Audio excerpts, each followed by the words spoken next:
Properties of electric field lines.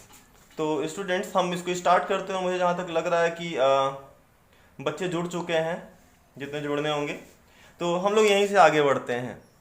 तो students देखो, properties of electric field lines में जो हमारी पहली इलेक्ट्रिक फील्ड लाइन की प्रॉपर्टी है, हम लोग एक एक प्रॉपर्टी को करके डिस्कस करते हैं। जो हमारी पहली प्रॉपर्टी है, first property is that electric field lines start from positive charge and ends to the negative charge.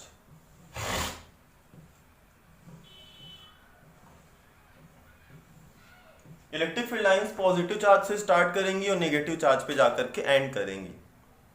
ये हमारी पहली प्रॉपर्टी है। इसी प्रॉपर्टी में लिखा गया है फॉर अ सिंगल चार्ज,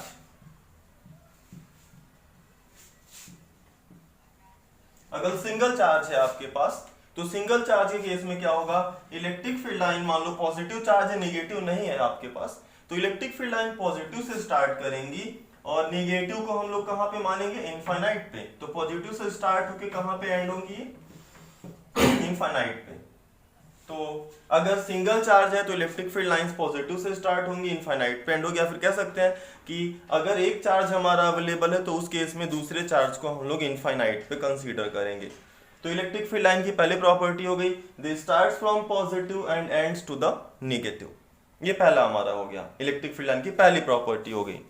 हम लोग अब इलेक्ट्रिक फील्ड लाइन की दूसरी प्रॉपर्टी पे बात करते हैं। तो इलेक्ट्रिक फील्ड लाइन की जो दूसरी प्रॉपर्टी है,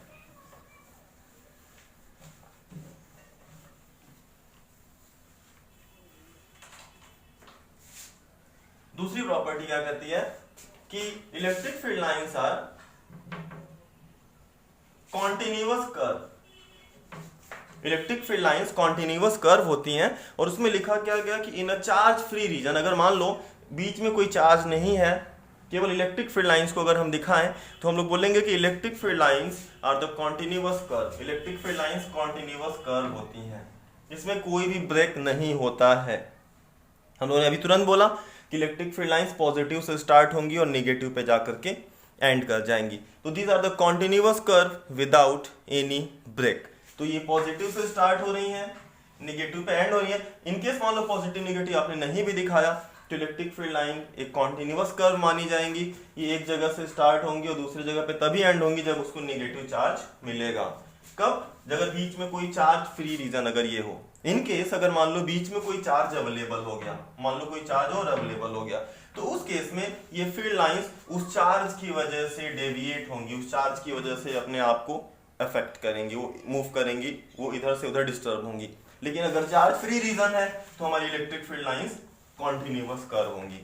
तो मैंने आपको पहली प्रॉपर्टी बताया कि electric field lines are the lines which start from positive charge and ends to the negative charge, ये पहली प्रॉपर्टी। और दूसरी प्रॉपर्टी हम लोगों ने कहा कि electric field lines are the continuous curve, ये बिना ब्रेक के होती हैं। दो प्रॉपर्टी हो गई। ये जो दूसरी वाली प्रॉपर्टी थी, electric field lines start from are the continuous curve, ये आपके बोर्ड एग्जाम्स में भी आया हुआ है। तो पूछा गया कि electric field lines are the continuous curve why. मैंने अभी पिछले टर्म में भी बोला था आपसे कि जो हमारे ये चार्जेस की प्रॉपर्टी हैं, इन प्रॉपर्टीज को क्वेश्चन में आपके लिखेगा और आगे क्वेश्चन मार्क लगा के बोलेगा वाई, ऐसा क्यों हो रहा है इस प्रॉपर्टी। इलेक्ट्रिक फील्ड लाइंस हमारी कॉन्टिन्यूअस कर्व होती हैं, उसका आप आंसर क्या दोगे, because this line starts from positive charge and ends to the negative charge. तो ये हमारा इलेक्ट्रिक फील्ड लाइन की दूसरी प्रॉपर्टी हो गई। इलेक्ट्रिक फील्ड लाइन की जो हमारी तीसरी प्रॉपर्टी है, थर्ड प्रॉपर्टी कहता है कि जो हमारी इलेक्ट्रिक फील्ड लाइंस होती हैं वो क्लोज लूप नहीं बनाती हैं। Electric field lines never form a close loop. Electric field lines कभी भी क्लोज लूप नहीं बनाएंगे। जो लास्ट टाइम मैंने आपको एक्सरसाइज करने को दिया था, मैंने वर्कशीट दिया था डे 2 का, उस डे 2 वाले वर्कशीट में ये क्वेश्चंस आपको थे। फिलहाल हम लोग देखते हैं जो तीसरी प्रॉपर्टी हम लोग बोल रहे हैं कि इलेक्ट्रिक फील्ड लाइंस हमारी कभी भी क्लोज लूप नहीं बनाएंगी। तो इस प्रॉपर्टी को देखते हैं। हम लोगों ने कहा electric field lines never form a close loop. तो जो ये प्रॉपर्टी है हमारी, इस प्रॉपर्टी को आपको एक्सप्लेन करना रहेगा, एग्जाम्स में आएगा कि क्यों ऐसा बोला जा रहा है कि electric field lines close loop नहीं बनाती। तो इसको हम लोग बात करते हैं। हम लोग बात कर रहे हैं कि वो क्लोज लूप नहीं बनाती। तो इसको हम लोग एक्सप्लेन करने के लिए मैंने सब बच्चों का रिप्लाई देख लिया, अभी बहुत ज़्यादा मुझे नहीं लग रहा वो एप्रोप्रिएट है, मैं इसको देखता हूँ, मैं बताता हूँ। देखो इलेक्ट्रिक फील्ड लाइंस, पहली बात देखो जो हम लोग का कूलम्बियन फोर्स है वो कंजर्वेटिव फोर्स, याद रखेंगे आप लोग क्लास 11 में पढ़ते थे conservative and non conservative force. Conservative force वो होता था, आप लोग बोलते थे कि जो पाथ डिपेंडेंट नहीं होता था, और नॉन कंजर्वेटिव होता जो पाथ डिपेंडेंट होता था, और बहुत सारे हम लोग का जो टॉपिक है कि वो क्लोज लूप नहीं बनाती हैं। तो उसके पहले मैं आपको बताता हूं, अगर हम लोग मैग्नेटिक फील्ड लाइंस को ड्रॉ करें, नॉर्थ साउथ मैग्नेट है, मैग्नेटिक फील्ड लाइंस नॉर्थ से निकलती हैं साउथ में जाती हैं, नॉर्थ से निकलती हैं साउथ में जाती हैं, और हम लोगों ने पढ़ रखा है कि ये मैग्नेट के अंदर साउथ से नॉर्थ जाती हैं, ये मैग्नेट के अंदर साउथ से नॉर्थ जाती हैं। तो magnetic field lines close loop बनाती हैं, याद रखेंगे magnetic field lines close loop बनाती हैं, लेकिन electric field lines close loop नहीं बनाती। उसका रीजन मैं यहाँ पे डिस्कस करता हूँ। Electric field lines close loop नहीं बनाती, उसका मैं डिस्कस करता हूँ। देखो सपोज करो ये हमारी इलेक्ट्रिक फील्ड लाइन है, यहां से स्टार्ट हुई और ये ऐसे गई। तो इलेक्ट्रिक फील्ड लाइन का हम लोगों ने दूसरा नाम लिया था line of force. Line of force बोला था क्योंकि हम लोगों ने बार बार कहा था कि जो इलेक्ट्रिक फील्ड लाइंस है उस पे जब चार्ज मूव करेगा तो वो उसी डायरेक्शन में मूव करेगा जिधर उसके ऊपर फोर्स लग रहा है, क्योंकि इसका नाम लाइन ऑफ फोर्स लगा बताया गया था। अच्छा ये बताओ, अगर ये फील्ड लाइंस क्लोज लूप बताती, मान लो फील्ड लाइंस ऐसे क्लोज लूप बनाती, तो क्लोज लूप बनाने पे क्या होता, अगर यहां से कोई टेस्ट चार्ज आप रिलीज करते तो उसके ऊपर फोर्स लगता और वो चलते चलते घूम के वापस वहीं चला आता। टेस्ट चार्ज यहां से चलते चलते मूव करके वापस उधर ही पहुंच जाता। ये बताओ नेट डिस्प्लेसमेंट कितना हो गया, जीरो। अगर नेट डिस्प्लेसमेंट जीरो होगा तो वर्क डन कितना हो जाएगा, जीरो। और वर्क डन अगर जीरो हो गया तो ये चीज यहाँ पे सेटिस्फाइड नहीं होता। हमारी इलेक्ट्रिक फील्ड लाइंस यहाँ पे नेट वर्क डन वहां पे जीरो नहीं होगा अगर हम कैलकुलेट करें तो यहाँ पे इसीलिए जो कैलकुलेशंस के अलावा अगर हम बात करें थियोरेटिकली, हम बोलेंगे कि अगर electric field lines close loop बनाएंगी तो जो नेट वर्क डन होगा, नेट वर्क डन कौन करेगा, तो वो इलेक्ट्रिक फील्ड करेगा। तो जो नेट वर्क डन होगा उस टेस्ट चार्ज के ऊपर वो जीरो हो जाएगा, जो कि पॉसिबल नहीं होता। तो इसका हम लोग एक्सप्लेनेशन देंगे। इसका जैसे बहुत सारे बच्चों ने जो बोर्ड से आया था, चाहे जो बहुत सारे बच्चों ने इसका जो एक्सप्लेनेशन दिया था उसमें था कि electric field lines are the electric force are the conservative nature. इस पे भी मार्क्स थे।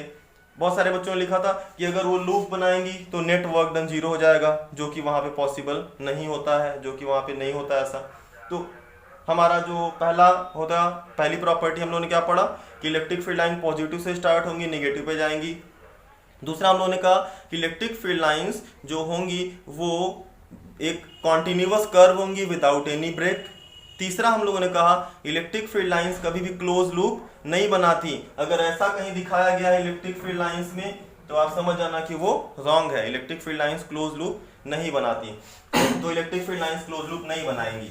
अगर बनाएंगी तो वहां पे हम लोग बोलेंगे अगर बनाएंगी तो नेट वर्क डन जीरो होने लगेगा, जो कि यहाँ पे पॉसिबल नहीं है। कि चौथी प्रॉपर्टी हम पे आते हैं। Next fourth property. Fourth property देखते हैं क्या कहता है। फोर्थ प्रॉपर्टी कहता है कि जो हमारी इलेक्ट्रिक फील्ड लाइंस होंगी they never intersect each other. दो इलेक्ट्रिक फील्ड लाइंस कभी भी एक दूसरे को इंटरसेक्ट नहीं करती हैं। तो दो इलेक्ट्रिक फील्ड लाइंस एक दूसरे को इंटरसेक्ट तो देखो चूंकि इलेक्ट्रिक फील्ड लाइन ऐसी लाइन है जिसपे वो टेस्ट चार्ज मूव करेगा, तो अगर हम इसके ऊपर कोई एक टेस्ट चार्ज रखें तो इस पाथ पे आगे चलेगा। और इलेक्ट्रिक फील्ड लाइंस पे जो टेंजेंट होता है, मान लो हमने यहाँ पे एक टेंजेंट ड्रॉ किया तो वो टेंजेंट बताएगा उस पॉइंट पे फोर्स का डायरेक्शन। जो टेंजेंट होगा वो उस पॉइंट पे फोर्स का डायरेक्शन बताएगा। वो बताएगा कि इस चार्ज पे फोर्स इधर लग रहा है। यहाँ अगर टेंजेंट ड्रॉ करोगे तो फोर्स का डायरेक्शन बताएगा, यहाँ टेंजेंट ड्रॉ करोगे तो फोर्स का डायरेक्शन इधर बताएगा। तो इलेक्ट्रिक फील्ड लाइंस के ऊपर जो टेंजेंट्स होते हैं वो फोर्स के डायरेक्शन को बताते हैं। नेक्स्ट प्रॉपर्टी हम लोग यहाँ पे लिखते हैं पांचवी। At the surface of conductor field lines are perpendicular. Conductor के सरफेस पे जो फील्ड लाइंस होती हैं वो परपेंडिकुलर होती हैं। फील्ड लाइंस परपेंडिकुलर होती हैं, इसको हम लोग एक्सप्लेन करते हैं। कैसे एक्सप्लेन करेंगे देखो। एक्सप्लेन करने का हमारा तरीका ये है कि सपोज करो ये कंडक्टर है और मैं मानता हूं कि अगर फील्ड लाइन सरफेस के ऊपर परपेंडिकुलर ना होती तो क्या होता। सपोज करो कि फील्ड लाइंस सरफेस के ऊपर परपेंडिकुलर ना होती तो क्या होता। मान लो फील्ड लाइंस किसी एंगल पे हैं, they are not perpendicular to the surface of conductor, they are at any angle theta. Suppose करो फील्ड लाइंस किसी एंगल थीटा पे है, परपेंडिकुलर नहीं है, तो इसको कैसे एक्सप्लेन करेंगे? अगर मान लो परपेंडिकुलर नहीं होती, किसी एंगल थीटा पे होती, तो हम लोग देखो कैसे इसको एक्सप्लेनेशन देते हैं। मान लो ये हमारी फील्ड लाइंस हैं, तो यहाँ पे देखो इलेक्ट्रिक फील्ड लाइंस अगर थीटा पे है तो इसके दो कंपोनेंट होंगे, क्योंकि मैं बार बार कह रहा हूँ कि electric field lines give a direction of force. Electric field line एक तरह से फोर्स का डायरेक्शन बता रही है, एक फोर्स का वे बता रही है। तो अगर ये किसी एंगल थीटा पे होती, तो हम लोगों ने पढ़ा है क्लास 11th में कि अगर कोई भी वेक्टर क्वांटिटी किसी एंगल थीटा पर है तो उसके दो कंपोनेंट होंगे, horizontal component A cos theta और vertical component A sin theta. दो कंपोनेंट होते हैं, हॉरिजॉन्टल कंपोनेंट और वर्टिकल कंपोनेंट। तो वैसे ही अगर मान लो हम यहाँ पे इलेक्ट्रिक फील्ड के दो कंपोनेंट दिखाए, हॉरिजॉन्टल कंपोनेंट कितना हो गया e cos थीटा और वर्टिकल कंपोनेंट क्या हो गया e sin थीटा। तो इसके दो कंपोनेंट्स हो गए, horizontal component e cos theta, vertical component e sin theta. अब स्टूडेंट्स ध्यान से देखो, मैंने बार बार कहा कि ये जो इलेक्ट्रिक फील्ड का बार बार हम लोग एरो से दिखा रहे हो, कहीं ना कहीं अपने आप में फोर्स है, ये अपने आप में कहीं ना कहीं फोर्स है। तो ये बताओ, अगर इस सरफेस पे अगर हॉरिजॉन्टल कंपोनेंट को देखा जाए तो हॉरिजॉन्टल कंपोनेंट टेंजेंशियल है, हॉरिजॉन्टल कंपोनेंट टेंजेंशियल है और ये फोर्स का डायरेक्शन बता रहा है। और ये बताओ, हम लोगों ने ये भी पढ़ा है कि जो कंडक्टर है उसके ऊपर जो चार्ज होते हैं वो फ्री होते हैं, कंडक्टर के चार्ज फ्री होते हैं। तो अगर ये टेंजेंशियल होगा तो जो चार्ज होंगे उनके ऊपर क्या लगेगा, एक फोर्स लगेगा, और वो चार्ज इस टेंजेंशियल डायरेक्शन में क्या करेंगे, मूव करना शुरू कर देंगे। वो चार्ज जो होंगे वो टेंजेंशियल डायरेक्शन में मूव करना शुरू कर देंगे, पॉजिटिव नेगेटिव जो भी हम लोग एज्यूम करें। तो जबकि प्रैक्टिकली ऐसा होता नहीं है, ऐसा नहीं होता कि एक सरफेस कंडक्टर के ऊपर के जो चार्ज है वो अपने आप मूव करें एक स्टैटिक कंडीशन में। तो ये चूंकि होता नहीं, ऐसा है नहीं, तो यहाँ पे बोलेंगे कि इसका हॉरिजॉन्टल कंपोनेंट जो e cos थीटा है वो कितना माना जाएगा, 0। क्योंकि अगर वो हो जाएगा तो उसके वजह से चार्ज का मोशन स्टार्ट हो जाएगा, और प्रैक्टिकली ऐसा पॉसिबल नहीं है, ऐसा नहीं होता। तो e cos theta is equal to हमने कर दिया 0। और ये बताओ e cos थीटा को 0 करोगे तो e तो 0 है नहीं, तो cos theta is equal to 0। और cos 0 तब होता है जब थीटा कितना मिले हमको, 90 डिग्री। cos 0 तब जो थीटा 90 डिग्री। तो इसीलिए हम लोग यहाँ पे बोलेंगे कि जो ये थीटा है वो कितना हमारा होगा, 90 डिग्री। तो हम लोग यहाँ पे फिर से रिपीट करते हैं, इलेक्ट्रिक फील्ड लाइंस कंडक्टर के सरफेस पे परपेंडिकुलर होती हैं, वो इंक्लाइंड नहीं होती हैं। अगर होंगी तो कैसे, एग्जाम में पूछ देगा कि electric field lines are the perpendicular to the surface of conductor, explain. Next property ये है कि सपोज करो कि ये इलेक्ट्रिक फील्ड लाइंस ऐसे पैरेलल हैं, इलेक्ट्रिक फील्ड लाइंस हमारी ये पैरेलल हैं, और एक इलेक्ट्रिक फील्ड लाइंस है वो एंट्री पैरेलल है, ऐसे हैं। दो तरह की इलेक्ट्रिक फील्ड लाइंस पे हम लोग बात करते हैं। कुछ इलेक्ट्रिक फील्ड लाइंस हम लोगों ने पैरेलल दिखाया और कुछ इलेक्ट्रिक फील्ड लाइंस हम लोगों ने एंटी पैरेलल दिखाया। तो मैं जानना चाहूंगा कि इन इलेक्ट्रिक फील्ड लाइंस के पैरेलल होने का और ना पैरेलल होने का क्या। इलेक्ट्रिक फील्ड लाइंस अगर हमारी पैरेलल है तो उसने सही बताया, इसको हम लोग बोलेंगे यूनिफॉर्म इलेक्ट्रिक फील्ड लाइंस। और यूनिफॉर्म इलेक्ट्रिक फील्ड लाइंस की बात अगर हम करें तो उसकी खास बात क्या होगी कि इसके हर एक पॉइंट पे, एक पॉइंट में लेता हूं A, एक पॉइंट लेता हूं B, एक पॉइंट लेता हूं C, एक पॉइंट लेता हूं D, इसके हर एक पॉइंट पे जो फोर्स की वैल्यू होगी वो सेम होगी। यहां रहो चाहे वहां रहो, चाहे यहां रहो चाहे यहां रहो, हर जगह इसमें फोर्स की वैल्यू आपको सेम एक्सपीरियंस होगी। लेकिन अगर हम लोग बात करें non uniform electric field lines की, तो उसमें फोर्स वैरी करेगा, यहाँ का फोर्स कुछ और होगा, यहाँ का फोर्स कुछ और होगा। दूसरी बात, अगर फील्ड लाइंस जहां पे ज्यादा क्लोजर है, जहां पे फील्ड लाइंस ज्यादा पास पास दिख रही हैं, वहां पे हम लोग बोलेंगे स्ट्रॉन्ग फील्ड। और फील्ड लाइंस जहां पे अपार्ट हैं, जहां पे दूर दूर है, वहां पे हम लोग बोलेंगे वीक फील्ड। तो जहां पे फील्ड लाइंस दूर होंगी वहां का फील्ड हम लोग वीक बोलेंगे, जहां पे फील्ड लाइंस पास पास होंगी हम लोग वहां का फील्ड स्ट्रॉन्ग बोलेंगे। तो इलेक्ट्रिक फील्ड लाइंस की हमारी एक प्रॉपर्टी ये हो गई कि ये जहां पे भी कह सकते हैं कि जहां पे भी क्लोजर है वहां का फील्ड स्ट्रॉन्ग माना जाएगा, जहां पे वो अपार्ट है वहां का फील्ड हम लोग वहां पे वीक मानेंगे। ये है कि सपोज करो स्टूडेंट्स, मेरे पास ये दो मेटेलिक प्लेट्स हैं, वन इज पॉजिटिव प्लेट, एक मेरे पास मेटेलिक प्लेट है पॉजिटिव, और एक मेटेलिक प्लेट है निगेटिव। बहुत इजी क्वेश्चन है, पहला क्वेश्चन बहुत इजी है। एक मेटेलिक प्लेट है निगेटिव, तो मैं अगर आपसे कहूं कि इसके लिए इलेक्ट्रिक फील्ड लाइंस ड्रॉ करके दिखाओ, draw the electric field lines for this structure, तो मेटेलिक प्लेट है, तुरंत माइंड में आ जाएगा कि मेटल के सरफेस पे जो इलेक्ट्रिक फील्ड लाइंस होती हैं वो परपेंडिकुलर होती हैं। तो इसका सिंपल सा होगा, इलेक्ट्रिक फील्ड लाइंस हम लोग कुछ ऐसे ड्रॉ करेंगे, यूनिफॉर्म ड्रॉ करेंगे, uniform electric field lines draw कर दिया। ऐसे ही सपोज करो कि मान लो मैं इसको चेंज करके इसको थोड़ा सा चेंज करता हूं, एक दूसरा क्वेश्चन करते हैं। मान लो एक ये हमारे पास मेटेलिक प्लेट है पॉजिटिवली चार्ज, और हमारे पास एक कंडक्टर है, कोई भी कंडक्टर है मैं बोल रहा हूं, ये कोई भी एक कंडक्टर है। तो मैंने कहा कि इन दोनों स्ट्रक्चर के लिए, इस एक सिस्टम के लिए इलेक्ट्रिक फील्ड लाइंस ड्रॉ करके दिखाओ। देखो हम लोगों ने भी पढ़ा कि चूंकि कंडक्टर्स के लिए इलेक्ट्रिक फील्ड लाइंस परपेंडिकुलर है, तो यहां से इलेक्ट्रिक फील्ड लाइंस पॉजिटिव से निकलेंगी और इस कंडक्टर पे जाएंगी। क्यों जाएंगी? आपको पूछना चाहिए ना कि सर कंडक्टर तो नेगेटिव है नहीं। तो आप याद करो, हम लोगों ने पढ़ा था चार्जिंग बाय इंडक्शन। अगर इस मेटेलिक प्लेट पे अगर हम लोगों ने पॉजिटिव चार्ज रखा है, क्या करो बच्चे? तो देखो अगर हम लोगों ने इस मेटेलिक कंडक्टर पे उन्होंने पॉजिटिव चार्ज रखा है, तो इस कंडक्टर के सरफेस पे इस साइड वो क्या करेगा?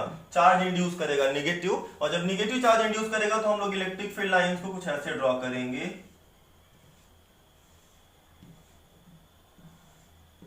इलेक्ट्रिक फील्ड लाइंस हम लोग कुछ ऐसे ड्रॉ करेंगे। यहाँ पे हम लोग दिखा रहे हैं, देखो ये सारे 90 डिग्री का एंगल बना रहे हैं, क्योंकि हम लोग दिखाएंगे कि कंडक्टर पे इलेक्ट्रिक फील्ड लाइंस परपेंडिकुलर होती हैं। अब अच्छा स्टूडेंट्स, फिर एक आगे की बात, ये वाला जो डायग्राम है वो हमारे वर्कशीट का पहला क्वेश्चन है, और ये सही है कि नहीं है? तो मेरे हिसाब से ये गलत है। क्यों गलत है? क्योंकि अभी हम लोगों ने पढ़ा कि कंडक्टर के सरफेस पे फील्ड लाइंस परपेंडिकुलर होती हैं, और यहाँ पे देखो फील्ड लाइंस परपेंडिकुलर नहीं है, वहां परपेंडिकुलर नहीं है, एंगल पे है। तो पहला वाला डायग्राम हमारा क्या है? रॉन्ग है। पहला वाला हमारा वर्कशीट का क्वेश्चन का जो वो है वो रॉन्ग है, वो सही डायग्राम नहीं है। जो क्वेश्चन नंबर हम लोग का बी है वो तो गलत था, वो रॉन्ग था। लेकिन हम लोग अगर इसकी बात करें सी की, तो सी में देखो फील्ड लाइंस ऐसे बनी हुई हैं, सी में फील्ड लाइंस हमारी ऐसे बनी हुई हैं, और हम लोग यहाँ पे बोल रहे हैं कि फील्ड लाइंस सेम चार्जेस जैसे आपस में रिपेल करते हैं, वैसे उनकी फील्ड लाइंस भी आपस में रिपेल करती हैं। कुछ ऐसा हम लोग को यहाँ पे स्टेटमेंट पढ़ने को मिलेगा कि जैसे सेम चार्जेस आपस में रिपेल करते हैं, तो उनकी फील्ड लाइंस भी आपस में रिपेल करती हैं। तो फील्ड लाइंस आपस में रिपेल करना, हम लोग फिर से वही बात करेंगे कि ये एक डायरेक्शन है किसका? टेस्ट चार्ज के चलने का। तो ये लाइन क्यों ऐसी ड्रॉ की गई? क्योंकि अगर हम एक टेस्ट चार्ज को दो चार्जेस के बीच में अगर छोड़ दें तो वो इसी पाथ पे फॉलो करता हुआ आगे बढ़ेगा। तो ये वाला देखो ये सही है हमारा। हम लोग ड्रॉ करना भी सीखेंगे। मैं आपको फिर से बता देता हूँ एक चीज कि हम लोग अलग अलग चार्ज स्ट्रक्चर्स के लिए हम लोग फील्ड लाइंस ड्रॉ करना सीखेंगे। कि जैसे मान लो अगर एक सिलेंड्रिकल चार्ज कोई शेप है, सिलेंडर के शेप का कोई चार्ज है, तो उसके ऊपर हम लोग इलेक्ट्रिक फील्ड लाइंस को ड्रॉ करेंगे। ऐसे ऐसे हम अलग अलग इलेक्ट्रिक फील्ड लाइंस को ड्रॉ करना सीखेंगे। तो एक तो ये हो गया हमारा